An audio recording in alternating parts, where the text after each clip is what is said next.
முதல்ல ஆல்கஹால் எடுத்துக்கிட்ட பிறகு நம்ம உடம்புல என்னென்ன நடக்குதுன்னு பார்ப்போம். ஆல்கஹால் குடிக்கும் பொழுது, அது நம்மோட செரிமான மண்டலத்தில இருக்கிற இரைப்பைக்கு போய் சேருது. அப்போ ஒரு வேளை வயித்துல எந்தவித உணவும் இல்லாம காலியா இருந்தா, அப்ப குடித்த அந்த ஆல்கஹால் உடனே சிறுகுடலுக்கு போய் சேர்ந்துடுது. இந்த சிறுகுடல்ல இருக்கக்கூடிய சுவர்கள் மூலமா இந்த ஆல்கஹால் வேகமா ரத்தத்துல போய் கலந்துடுது. அதுவே ஒரு வேளை மது அருந்திக்கிட்டே சாப்பிட்டுக்கிட்டு இருந்தா, இந்த ஆல்கஹால் ஃபுட்டோட கலந்து ரொம்ப நேரம் இரைப்பையிலே இருந்து, கொஞ்சம் கொஞ்சமா உணவோடு கலந்து சிறுகுடல்ல போய் சேருது. இதனால ஆல்கஹால் ரொம்ப ஸ்லோவா ரத்தத்துல போய் கலந்துடுது. இப்படி இந்த ஆல்கஹால உள்வாங்கும் பொழுது, அது இரைப்பையா இருக்கட்டும், இல்ல சிறுகுடலா இருக்கட்டும், அவைகளால இதை மெட்டபாலைஸ் பண்ணிக்க முடியாது. அதாவது வளர்சிதை மாற்றத்த முறையா பண்ணி செரிமானமாகிற ப்ராசஸ நடத்திட முடியாது. அதனால சிறுகுடல் வழியா அந்த ஆல்கஹால் டைரக்ட்டா ரத்தத்துல கலந்து போய், அங்கருந்து நம்ம உடம்புல எல்லா பார்ட்ஸ்களுக்கும் போய் சேருது. முதல்ல இது முக்கிய உறுப்புகளாக இருக்கக்கூடிய லிவர் அண்ட் பிரெயினுக்கு போய் சேருது. இப்ப நாம ஏதாவது உணவுகள சாப்பிட்டோம்னா, அது நம்ம இரைப்பையில போய் சேர்ந்து செரிமானம் அடைஞ்சு, அதுல உள்ள சத்துக்கள் ரத்தத்துல கலந்துடுது. அதோட அங்கருந்து அது லிவருக்கு போய் சேருது. அப்ப லிவர்ல இருக்கக்கூடிய என்சைம்ஸ், நியூட்ரியன்ட்ஸ்ல உள்ள சத்துக்கள பிரேக் பண்ணி பிரிச்சு, அதுல ஏதாவது டாக்ஸிக் இருந்தா அத ப்ராசஸ் பண்ணி அந்த டாக்ஸிக்க வெளியேத்திடுது. இப்ப அதே போல தான் நம்ம எடுத்துக்கிற ஆல்கஹாலும் ரத்தம் மூலமா லிவருக்கு போய் சேருது. அப்ப லிவர்ல இருக்கிற என்சைம்ஸ் ஆல்கஹால் மாலிக்யூல்ஸ பிரிச்சு பிரேக் பண்ணுது. முதல்ல ஏடிஹெச் என்கிற என்சைம்ஸ் ஆல்கஹாலை அசிட்டைல்டிஹைடாக மாத்துது. இது ஒரு வகையான டாக்சின், அதாவது விஷத்தன்மையுள்ள பொருள். இது ஆல்கஹாலை விட 10ல இருந்து ஒரு 30 மடங்கு அளவுக்கு விஷத்தன்மை வாய்ந்தது, ஆபத்தானது. இதனால தலைவலி, வாந்திலாம் வரலாம். பிறகு இதுக்கப்புறம் ஆல்கஹால் எல்டிஹெச் என்கிற மற்றொரு என்ஜைம்ஸ் வந்து இந்த டாக்ஸிக் அசல்டாட்டிகைடை நான் டாக்ஸிக், அதாவது விஷத்தன்மையற்ற அசிட்டேட்டாக மாத்துது. இந்த மாதிரி தான் லிவர் நம்ம பிளட்ல இருந்து ஆல்கஹாலை ரிமூவ் பண்ணுது. அதன்படி நம்ம லிவரால 1 மணி நேரத்துக்கு 15 மில்லி லிட்டர் ஆல்கஹாலை மட்டும்தான் ப்ராசஸ் பண்ண முடியும். ஆனா நம்ம மேலும் மேலும் ஆல்கஹால் குடிச்சிக்கிட்டே இருந்தா அதோட லிவரால ஒர்க் பண்ண முடியாம போயிடும். இதனால அதிகமா இருக்கக்கூடிய ஆல்கஹால் ரத்தத்துல கலந்து உடல் முழுக்க பயணித்து எல்லா உறுப்புகளுக்கும் போய் சேருது. முக்கியமா மூளைக்கு போய் சேருது. இந்த ஆல்கஹால்ல ஆபத்தானதும் முக்கியமா அடிக்ட் பண்ண வைக்கக்கூடியதா இருப்பது என்னதுன்னா எத்தனால். இது பிரெயின்ல நியூரோ டிரான்ஸ்மிட்டர் மீது எஃபெக்ட் பண்ணுது. இந்த நியூரோ டிரான்ஸ்மிட்டர் தான் நம்மளுடைய சிந்தனையையும் பிஹேவியரையும் கண்ட்ரோல் பண்ணிட்டு இருக்கு. அப்ப இந்த எத்தனால் நம்ம நியூரான்ல நடைபெறுகிற கம்யூனிகேஷனை ஸ்லோ பண்றது அல்லது பிளாக் பண்ற வேலையை பண்ணுது. அதனால தான் மது அருந்தியவர்களுக்கு சரியா எதுவும் நினைவுல இருக்காது, பேச்சும் சரியா வராது, அவங்களுடைய பிஹேவியரா இருக்கட்டும், அவங்களுடைய மூமெண்ட்ஸா இருக்கட்டும், இதெல்லாமும் ஒழுங்கா இருக்காது. அதே போல இந்த ஆல்கஹால்ல இருக்கிற எத்தனால் ஆனது நம்ம பிரெயின்ல டோபமைன் என்கிற ஹார்மோன்ஸை ரிலீஸ் பண்ணிட்டே இருக்குது. டோபமைன் ஒரு வகையான மகிழ்ச்சியை, அதாவது ஜாலியான குஜாலான ஒரு ஃபீலிங்கை கொடுத்துட்டு இருக்கும். அதனால தான் நமக்கு திரும்ப திரும்ப மது குடிக்கணும்னு தோணிக்கிட்டே இருக்கும். அதுவே பிறகு பழக்கமாயிடுது.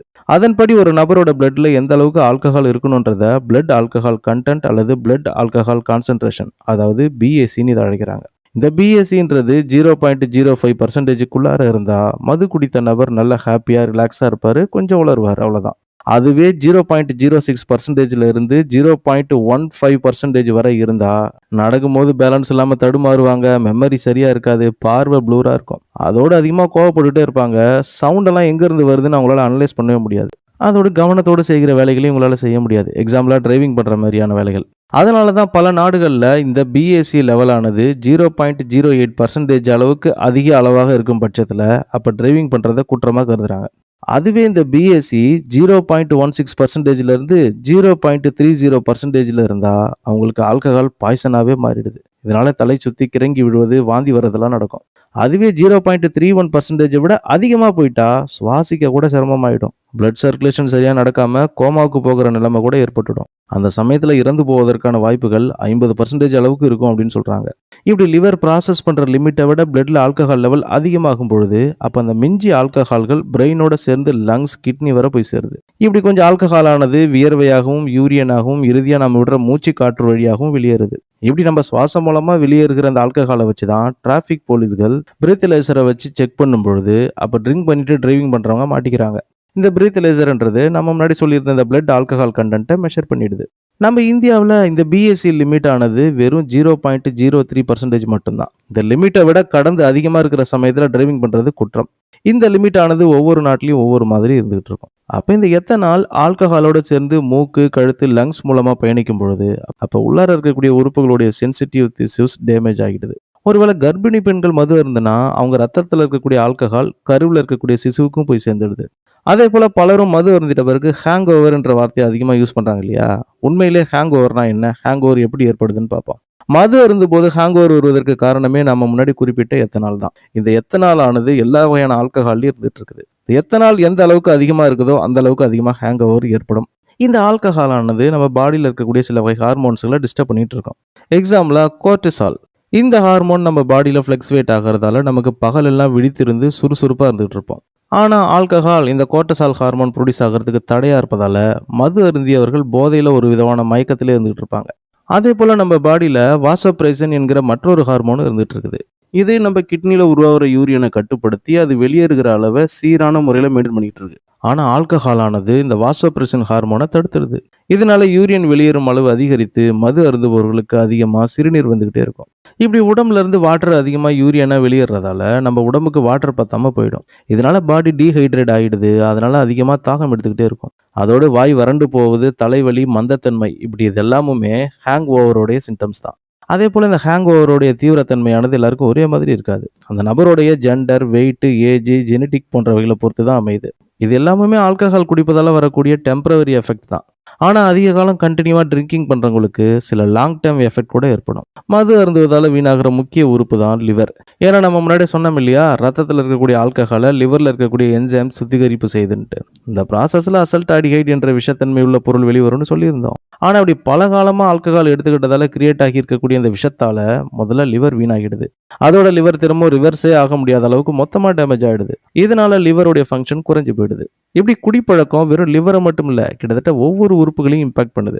அதிகமா ஆல்கஹால் குடிச்சிட்டு இருந்தால் லிவர் கேன்சரோட சேர்த்து கோலன் கேன்சர் வருவதற்கான வாய்ப்பு இருந்துட்டு இருக்கு. இந்த ஆல்கஹால் ட்ரிங்க்ல அதிகமா கேலரிஸ் அண்ட் கார்போஹைட்ரேட் இருக்கிறதால அதிகமா ஆல்கஹால் எடுக்கும் பட்சத்துல அது உடல் பருமனை அதிகரிச்சிடுது. அதே போல நீண்ட நேரம் சரியா தூங்க முடியாது, இம்யூன் சிஸ்டம் சேதமடைஞ்சிரும், பிளட் சுகர் லெவல்ல ஃபிளக்சுவேஷன் ஏற்படும். அதே போல இதயம் சார்ந்த விஷயத்தை கவனிச்சோம்னா ஆல்கஹால் குடிப்பவர்களுக்கு பிளட் பிரஷர் அதிகரிக்கும். இப்படிதான் நம்ம உடல்ல இருக்கக்கூடிய மிக முக்கிய உறுப்புகளை ஆல்கஹால் எஃபெக்ட் பண்ணுது.